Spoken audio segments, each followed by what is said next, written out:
গণেশ এবং কার্তিক দুই ভাই কিন্তু এখানে একসঙ্গে সুন্দর একটি শিবের মাথায় কিন্তু এখানে জল ঢালছে কৃষ্ণ। ময়ূর কিন্তু এখানে রং করা হচ্ছে। কৃষ্ণনগর থেকে কার্তিক কিন্তু পাড়ি দিচ্ছে চুঁচুড়ার উদ্দেশ্যে এবং কৃষ্ণনগরের ঐতিহ্য। আজকে 14ই নভেম্বর 2024 দাঁড়িয়ে আছি নতুন বাজার পালপাড়ায় সুব্রত পালের স্টুডিওতে। এই প্রতিমাটি কিন্তু রাসের প্রতিমা, দেখতে পাচ্ছেন একটি কালী প্রতিমা। এটি পূর্বস্থলীর উদ্দেশ্যে যাচ্ছে। রাসে কিন্তু পূর্বস্থলীতে বেশ কিছু ভালো ভালো পুজো হয় এবং যে কারণে এই ভিডিওটি করা, এই অপরূপ সুন্দর প্রতিমা কিন্তু আপনাদের সঙ্গে শেয়ার করছি। প্রতিমাটি কিন্তু এখনও ইনকমপ্লিট আছে, জানি না কমপ্লিট হওয়ার পর নিতে পারবো নাকি, তার জন্য এখনই নিয়ে নিলাম। একদম এক্সক্লুসিভ লুক আপনাদের সঙ্গে শেয়ার করছি। এখানে দেখতে পাচ্ছেন শিব কিন্তু শুয়ে আছে, তার উপরে মা কালী এরকম আছে, আর পাশে কিন্তু এটা হয় রামকৃষ্ণ নাহলে বামাখাপা দাঁড়িয়ে আছে এবং তার পাশে কিন্তু এটা দেখতে পেলাম কার্তিক এবং গণেশ কিন্তু দুই ভাই একসঙ্গে বসে আছে। আর এই হলো মা কালী, এই হলো কার্তিক এবং গণেশ, দুই ভাই কিন্তু একসঙ্গে এখানে বসে আছে। এই দৃশ্য কিন্তু অবিরল এক দৃশ্য, সুন্দরভাবে কিন্তু ফুটিয়ে তোলা হয়েছে। একমাত্র কৃষ্ণনগরের শিল্পীরাই এটা কিন্তু পারেন। জগৎ জোড়া নাম কৃষ্ণনগরের মৃৎশিল্পের। যাই হোক, এখানে কিন্তু দেখতে পাচ্ছি মহাদেবের মাথায় কিন্তু জল ঢালছে কৃষ্ণ। এখানে কৃষ্ণই হবে সম্ভবত, এটি কৃষ্ণ কিন্তু মহাদেবের মাথায় জল ঢালছে। আর তার পিছনে যে সিনারিও কিন্তু একদম অনবদ্য একটি সিনারি দেখতে পাচ্ছেন। ফুল ফ্রেমে আপনাদের সঙ্গে ওয়াইড অ্যাঙ্গেলে শেয়ার করছি এই প্রতিমাটি। সুন্দর কালী প্রতিমা, রাসের প্রতিমা, রাসযাত্রার প্রতিমা পূর্বস্থলীর উদ্দেশ্যে বেরিয়ে যাচ্ছে আজকে কৃষ্ণনগর থেকে, নতুন বাজার পালপাড়ার থেকে। আর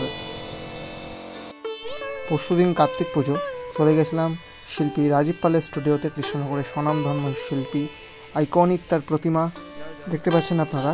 এই প্রতিমা দুটি কিন্তু চুঁচুড়ার উদ্দেশ্যে যাচ্ছে। এবার আপনারা হয়তো বলবেন দুটি কেন, পাশেই কিন্তু এই প্রতিমাটি আছে, দেখাচ্ছি সেটা একটু পরে। তার আগে এই প্রতিমাটি আপনাদের সঙ্গে শেয়ার করছি। সোফার উপর বসা কিন্তু কার্তিক, চক্ষুদান এখনও হয়নি, চক্ষুদান হওয়ার পরে জানি না আর কত ভালো লাগবে। আর এই হলো তার ময়ূর। প্রত্যেকটি কাজ কিন্তু ডিটেলিংয়ের সঙ্গে করা হয়েছে।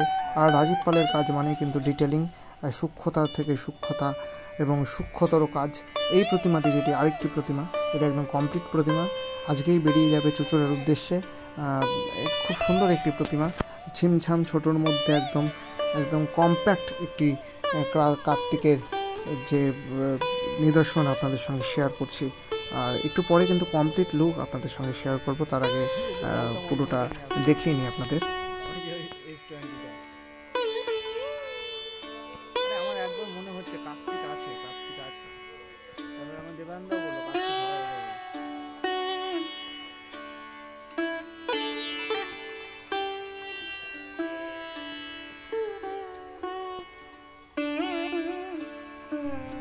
এখানে দেখতে পাচ্ছেন কার্তিকের যে ময়ূর, সে ময়ূরকে দেখুন কত সুন্দরভাবে রং করা হচ্ছে, একদম ডিটেলিংয়ের সাথে, একটা অংশ কিন্তু বাদ দেওয়া হচ্ছে না। দেখুন কতটা জ্যান্ত মনে হচ্ছে ময়ূরটি, মনে হচ্ছে যেন একদম চলে এসছে বন থেকে কিন্তু চলে এসছে ময়ূরটি। আর এই হলো কার্তিকের সেই অপরূপ নিদর্শন এবং পিছনে কিন্তু শিল্পী দাঁড়িয়ে আছেন রাজীব পাল। তিনি কিন্তু একটু পরেই কার্তিকের জুতোর যে অংশটা, তার জুতোর অংশটাও কিন্তু রং করবে, সেটাও আপনাদের সঙ্গে শেয়ার করছি। তার আগে কার্তিকের এই মূর্তিটিকে আপনাদের সঙ্গে শেয়ার করছি। এবার দেখাচ্ছি কৃষ্ণনগরের আরও বেশ কয়েকটি প্রতিমা নতুন বাজার পালপাড়াতে। প্রথম প্রতিমাটি কিন্তু নাজিরাপাড়ার উদ্দেশ্যে যাবে। আর এই প্রতিমাগুলো রেডিমেড তৈরি হয়েছে, মাটির সুন্দর প্রতিমা। আপনারা যে কেউ ভিজিট করুন কৃষ্ণনগর নতুন বাজার পালপাড়ায়, আপনারা কিন্তু দেখতে পারবেন, কিনতে পারবেন প্রতিমাগুলো। আর সুন্দর একদম কার্তিকের যে প্রতিমা আপনাদের সঙ্গে শেয়ার করছি, অপরূপ সুন্দর। বিশেষ করে এই প্রতিমাটি আমার খুব ভালো লাগলো পার্সোনালি। আর শিল্পী কিন্তু এখানে কাজ করছেন, বাবু পাল, তিনি কিন্তু কাজ করছেন। এছাড়াও কিন্তু রাসের প্রতিমাটারও কিন্তু আমি ফুল পিক আপনাদের সঙ্গে শেয়ার করছি, দেখতে পাচ্ছেন।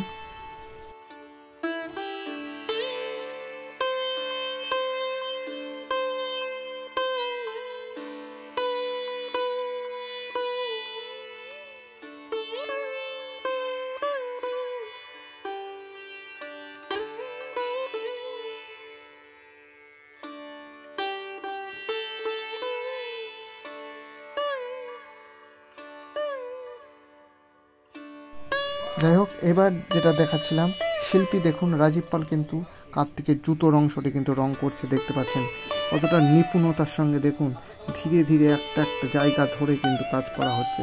এই জন্যই বলে না কৃষ্ণনগরের রাজীব পালের কাজ সেরা, বলবো না কারণ প্রত্যেকের কাজই সেরা নয়, কারণ শিল্পী অনেকেই আছেন, কিন্তু ভালো লাগে রাজীব পালের কাজ, ভালো লাগে আমার ব্যক্তিগতভাবে, খুবই পছন্দনীয় আমার কাজ।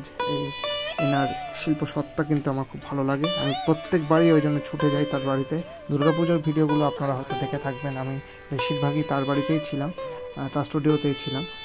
কার্তিকেও কিন্তু তার নড়চড় হলো না, আশা রাখছি সরস্বতী পুজোতেও আবার আপনাদের সঙ্গে শেয়ার করবো তার কাজগুলো, দেখে রাখুন। এই হলো কার্তিকের কমপ্লিট লুক, আপনাদের সঙ্গে বলেছিলাম শেয়ার করব, একদম কমপ্লিট অবস্থায় কিন্তু কার্তিকের লুক আপনাদের সঙ্গে শেয়ার করলাম। ভিডিওটি কেমন লাগলো জানাবেন, শুভেচ্ছা নেবেন। কার্তিক পুজোয় সবাই ভালো থাকবেন, রাস যাত্রা আপনারা উপভোগ করবেন নবদ্বীপ শান্তিপুরে। ভালো থাকবেন, সুন্দর থাকবেন।